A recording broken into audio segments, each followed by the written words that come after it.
Hi there friends, నా పేరు నిఖిల్, మీరు చూస్తున్నారు greedy tech Telugu and this is the tech news of the day. So first news వచ్చేసి Google తరపు నుంచి. గూగుల్ వాళ్ళు ఒక కొత్త లైట్ వెయిట్ ఏఐ మోడల్ని లాంచ్ చేశారు. ఇది ఓపెన్ సోర్స్ ఏఐ మోడల్, దాని పేరు వచ్చేసి గెమా. అయితే గూగుల్ వాళ్ళు 2 వేరియంట్స్ లాంచ్ చేశారు, గెమా 2B అండ్ 7B అని చెప్పి. 2B చిన్నది, 7B పెద్దది.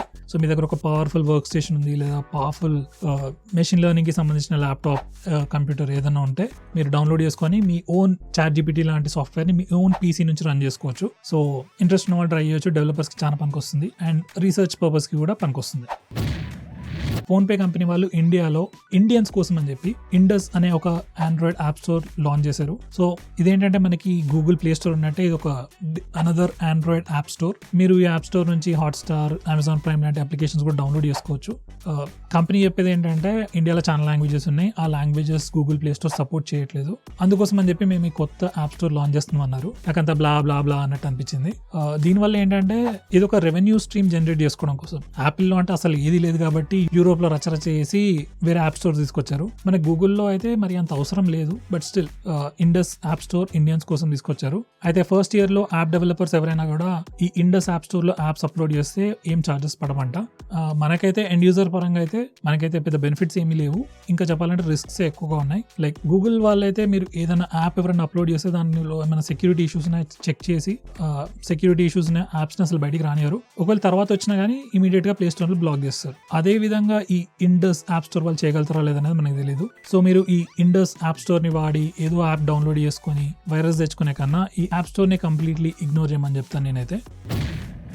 నెక్స్ట్ వచ్చేసి యాపిల్ కంపెనీ వాళ్ళు వాళ్ళ iMessages యాప్ ని ఇంకా మోర్ సెక్యూర్ గా చేయడం కోసం అని చెప్పి కొత్త PQ3 అనే ప్రోటోకాల్ ని వాడుతున్నారు. ఈ PQ3 ప్రోటోకాల్ ఏంటంటే ఇది ఒక quantum resistant cryptographic protocol. Normally ఏంటంటే ఇప్పుడు మీరు వాట్సాప్ కానీ ఎలాంటి మెసేజెస్ యాప్ యూజ్ చేసినా కూడా అక్కడ ఎండ్ టు ఎండ్ ఎన్క్రిప్షన్ జరుగుతుంది. అంటే మీ దగ్గర ప్రైవేట్ కీ ఉంటుంది, క్లౌడ్ లో పబ్లిక్ కీ ఉంటుంది. ఈ 2 కీస్ ని యూజ్ చేసి డేటాని ఎన్క్రిప్ట్, డీక్రిప్ట్ చేస్తారు. బేసికలీ ఏంటంటే ఈ ఎన్క్రిప్ట్ చేసిన డేటాని డీక్రిప్ట్ చేయాలంటే నార్మల్ కంప్యూటర్ తో చేయాలంటే చాలా టైం పడుతుంది, కానీ అదే క్వాంటమ్ కంప్యూటర్ తో అయితే ఈజీగా చేసేయచ్చు. సో ఎవరైనా ఐఫోన్ లో ఉన్న iMessages ని హ్యాక్ చేయాలనుకోండి, అట్లీస్ట్ రైట్ నౌ అయితే ఒక క్వాంటమ్ కంప్యూటర్ తోని హ్యాక్ చేయొచ్చు. లైక్ ఆ ఎన్క్రిప్టెడ్ మెసేజెస్ అన్నిటిని డీక్రిప్ట్ చేయొచ్చు. సో నార్మల్లీ మనం పంపించుకునే మెసేజెస్ ఎవరు హ్యాక్ చేయరు, ఎవరు హ్యాక్ చేసే ఇంట్రెస్ట్ ఉండదు. కానీ లెట్స్ సే పెద్ద పెద్ద కంపెనీస్, పెద్ద పెద్ద బిలియనర్స్ వాళ్ళ ప్రైవేట్ మెసేజెస్ ని హ్యాక్ చేయడానికి ట్రై చేస్తారు కొందరు. సో వాళ్ళ దగ్గర క్వాంటమ్ కంప్యూటర్ కూడా యాక్సెసిబిలిటీ ఉంటుంది. సో అలాంటప్పుడు వాళ్ళ మెసేజెస్ సెక్యూర్ ఎలా చేస్తారు? సో దానికి ఆన్సరే ఈ కొత్త PQ3 ప్రోటోకాల్. సో దీంతో ఏంటంటే ఒక ఎక్స్ట్రా లేయర్ ఆఫ్ సెక్యూరిటీ ఉంటుంది. క్వాంటమ్ కంప్యూటర్స్ ని యూజ్ చేసినా కూడా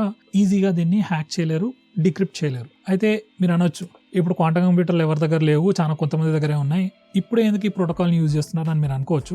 దీనికి ఆన్సరే harvest it now and decrypt later. ఇది హ్యాకర్స్ యూజ్ చేసే ఒక పాలసీ లాగా. సో ఏం చేస్తారంటే, సో ఇప్పుడు ఈ రోజు వీలైనంత డేటాని వీళ్ళు స్టోర్ చేసి పెట్టుకుంటారు, ఏది ఎన్క్రిప్టెడ్ డేటాని. రేపు పొద్దున ఎప్పుడో క్వాంటమ్ కంప్యూటర్ యాక్సెసిబిలిటీ వచ్చినప్పుడు ఇదంతా డీక్రిప్ట్ చేస్తారు. సో అప్పటికైనా మీ డేటా పోతుంది. సో వన్స్ అగైన్ ఇది నార్మల్ యూజర్స్ కి పెద్ద ఫరక్ పడదు, మనం అంత ఇంటర్నేషనల్ డీల్స్ ఏం చేయం కాబట్టి. కానీ బాగా డబ్బులు ఉన్న వాళ్ళు ఎక్కువ సెక్యూరిటీ కావాలనుకునే వాళ్ళకి ఈ ప్రోటోకాల్ చాలా పనికి వస్తుంది. మీకు గుర్తుందో లేదో, ఇంతకుముందు బ్లాక్బెర్రీ ఫోన్స్ మొత్తం వాటి సెక్యూరిటీ గురించే బాగా పాపులర్ అయ్యాయి. ఇప్పుడు ఆబ్వియస్లీ ఆ బ్రాండ్ గురించి ఎవరు పట్టించుకోవట్లేదు, కానీ అంతా సెక్యూర్ గానే ఉందనుకుంటున్నారు. కాకపోతే ఇలాంటి ఒక క్వాంటమ్ మెషిన్ యూజ్ చేసి క్రాక్ చేయొచ్చు అని తెలిస్తే చాలా మంది కంగారు పడే ఛాన్స్ కూడా ఉంది. సో ఇదన్నీ ఆపడం కోసమే యాపిల్ వాళ్ళు ఇప్పటి నుంచే ఈ కొత్త ప్రోటోకాల్ని యూజ్ చేస్తున్నారు. సో ఆండ్రాయిడ్లో కూడా త్వరలోనే రావచ్చు, చూద్దాం.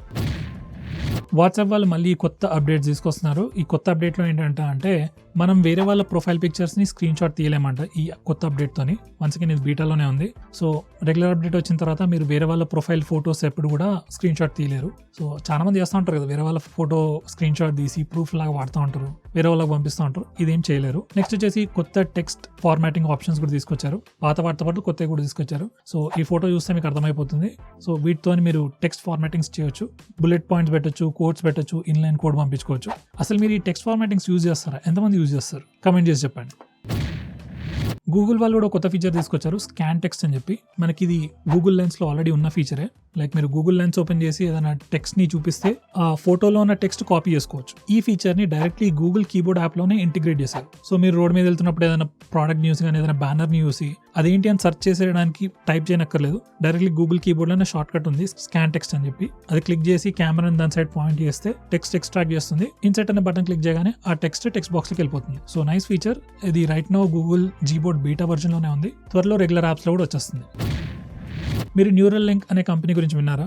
ఇది ఒక చాలా ఫేమస్ కంపెనీ. దీని బ్యాకింగ్ వచ్చేసి ఎలాన్ మస్క్ ఉన్నారు. వీళ్ళు ఏంటంటే హ్యూమన్ టు మెషిన్ ఇంటర్ఫేసెస్ మీద వర్క్ చేస్తున్నారు. వీళ్ళు ఏం చేస్తారంటే ఒక చిప్ ని తయారు చేసి అదొక హ్యూమన్ బ్రెయిన్ లో పెట్టారు. ఈ చిప్ ఏం చేస్తుందంటే మన బ్రెయిన్ లో ఉన్న న్యూరల్ యాక్టివిటీని ట్రేస్ చేసి అర్థం చేసుకోవడానికి ట్రై చేస్తుంది. సో ఇప్పుడు ఏం చేశారంటే ఈ చిప్ ద్వారా జస్ట్ మన థాట్స్ తోనే మౌస్ ని మూవ్ చేసేటట్టు చేశారు. సో ఇది ఒక ground breaking invention. So right now అయితే జస్ట్ ఆ పేషెంట్ ఎవరైతే ఉన్నారో మౌస్ ని మాత్రమే మూవ్ చేయగలుగుతున్నాడు. మేబీ ఫ్యూచర్ లో బటన్స్ క్లిక్ చేయొచ్చు, లెఫ్ట్ క్లిక్, రైట్ క్లిక్, అలా బటన్స్ క్లిక్ చేయొచ్చు. ఇంకా ఫర్దర్ గా వెళ్తే జస్ట్ థాట్స్ తోనే కంప్యూటర్ ని రన్ చేయొచ్చు. లైక్ ప్రోగ్రామింగ్ చేయాలనుకున్నా కానీ టైప్ చేయకుండా ప్రింట్ హలో ప్రోగ్రామ్ అట్లా కొట్టేస్తే లైక్ కోడ్ వచ్చేస్తుంది. అండ్ అంత థాట్స్ తోనే జరిగే ఛాన్స్ ఉన్నాయి. అండ్ ఈ టెక్నాలజీ నెక్స్ట్ లెవెల్కి వెళ్ళినప్పుడు మనకి వర్చువల్ రియాలిటీ, అవతార్ లాంటి ఫీచర్స్ వస్తాయి. సో అవతార్ రేంజ్ లో ఈ టెక్నాలజీ డెవలప్ అవడానికి ఎంత టైం పడుతుందో చూద్దాం. మీరేమనుకుంటున్నారో దీని గురించి కమెంట్ చేసి చెప్పండి.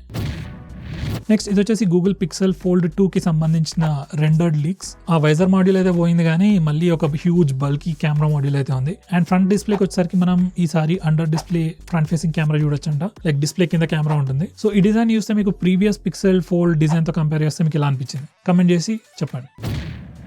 ఫైనలీ ఐక్యూ నియో 9 Pro ఇండియాలో లాంచ్ అయిపోయింది. ఇది ఐక్యూ వాళ్ళ మిడ్ రేంజ్ ఫ్లాగ్షిప్ ఫోన్ అని చెప్పుకోవచ్చు. దీంట్లో మెయిన్ హైలైట్స్ వచ్చేసి స్నాప్డ్రాగన్ 8 Gen 2 ప్రాసెసర్ ఉంది. అండ్ దీంట్లో మనకి 6.78 inch 1.5K AMOLED డిస్ప్లే ఇస్తున్నారు. ఐపీ రేటింగ్ ఉంది, 120 watts ఫాస్ట్ ఛార్జింగ్ ఉంది, 50 MP ప్రైమరీ కెమెరా కూడా ఉంది. అండ్ ప్రైసింగ్ వచ్చేసి బేస్ వేరియంట్ 38,000 రూపీస్. దీంట్లో మనకి 8GB RAM 256GB స్టోరేజ్ ఉంది. 2,000 రూపీస్ ఇన్స్టెంట్ డిస్కౌంట్ ఉంది. అండ్ ఫస్ట్ 1 week లో మనకి ఎక్స్ట్రా 1,000 డిస్కౌంట్ ఇస్తారంట. So 3,000 rupees overall discount. Effective price వచ్చేసి 35,000 రూపీస్.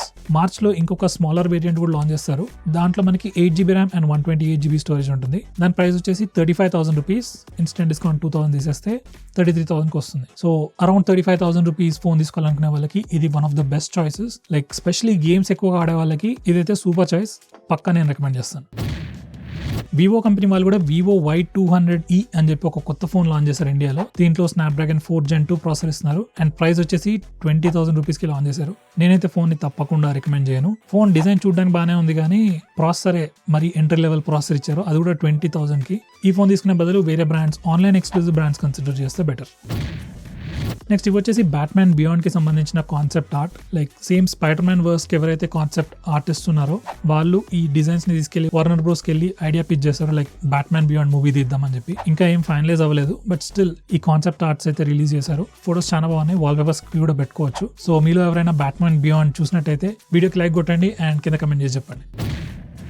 అండ్ ఫైనల్లీ ఇక క్వశ్చన్ ఆఫ్ ద డే కొద్దాం. ఇది first question. So different ChatGPTs, AI chatbots గురించి అడుగుతున్నారు. దీనికోసం నేను ఒక డెడికేటెడ్ వీడియో అయితే చేస్తాను. సో ఇది వచ్చేసి సింపుల్ ఆన్సర్ ఏంటంటే మీరు డైరెక్ట్ క్వశ్చన్స్ అడిగినప్పుడు ఏఐ అయినా కానీ డైరెక్ట్ గా ఆన్సర్ ఇస్తుంది. కాకపోతే మీరు కాంప్లికేటెడ్ క్వశ్చన్స్ అడిగినప్పుడు ఏఐ లేకపోతే ఏ జీపీటీ, చాట్ జీపీటీ కానీ, బార్డ్ కానీ, జెమినై కానీ, మైక్రోసాఫ్ట్ కోపైలట్ కానీ ఏదైనా కానీ ఏది కరెక్ట్ ఆన్సర్ ఇస్తుంది అనేది మనం చెప్పలేం. Like 9 out of 10 times correct answer ఇస్తుంది కావచ్చు, కానీ 10th time రాంగ్ ఆన్సర్ ఇస్తే మనం బిస్కెట్ అయిపోతాం. సో నేనేమంటే జస్ట్ ఇది అసిస్టెంట్ లా వాడుకోండి. నేర్చుకోవడానికి చాలా పనికి వస్తుంది. ప్రోగ్రామింగ్ నేర్చుకునే వాళ్ళకి చాలా పనికి వస్తుంది.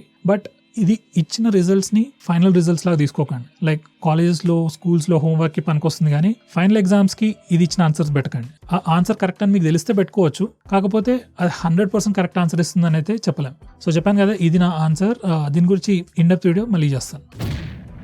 సో ఇది వచ్చేసి నెక్స్ట్ క్వశ్చన్. సామ్సంగ్ S24 లో ఉన్న లైవ్ ట్రాన్స్లేట్ ఫీచర్ తోని మనం యానిమే చూడొచ్చు అని అడుగుతున్నారు. సో నాకు తెలిసి క్వశ్చన్ అడిగిన వాళ్ళ ఉద్దేశం ఏంటంటే యానిమే ప్లే అవుతా ఉంటే ఆడియో వస్తుంది కదా, అది ఇమీడియట్ గా లైవ్ ట్రాన్స్లేట్ అవుతుందా అని క్వశ్చన్. సో అంత సినిమా లేదు S24 లో. లైవ్ ట్రాన్స్లేట్ ఫీచర్ ఎలా పనిచేస్తుందంటే మనం మాట్లాడి గ్యాప్ ఇచ్చినప్పుడు అది ట్రాన్స్లేట్ చేస్తుంది. అదే కంటిన్యూస్ గా మాట్లాడుతూ ఉంటే అది అంత ఫాస్ట్ గా ట్రాన్స్లేట్ చేయకపోవచ్చు, చేసినా అంత అక్యురేట్ గా ఉండకపోవచ్చు.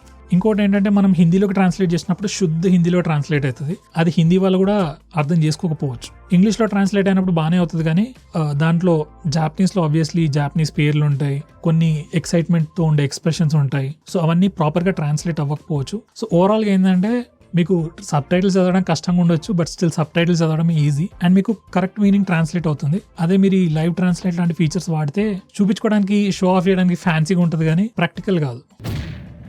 సో ఫ్రెండ్స్, ఇది ఇవాళ టెక్ న్యూస్. వీడియో కనుక నచ్చినట్లయితే వీడియోని లైక్ చేయండి, షేర్ చేయండి, అలాగే మన ఛానల్ తప్పకుండా సబ్స్క్రైబ్ చేసుకోండి. And thanks for watching this video.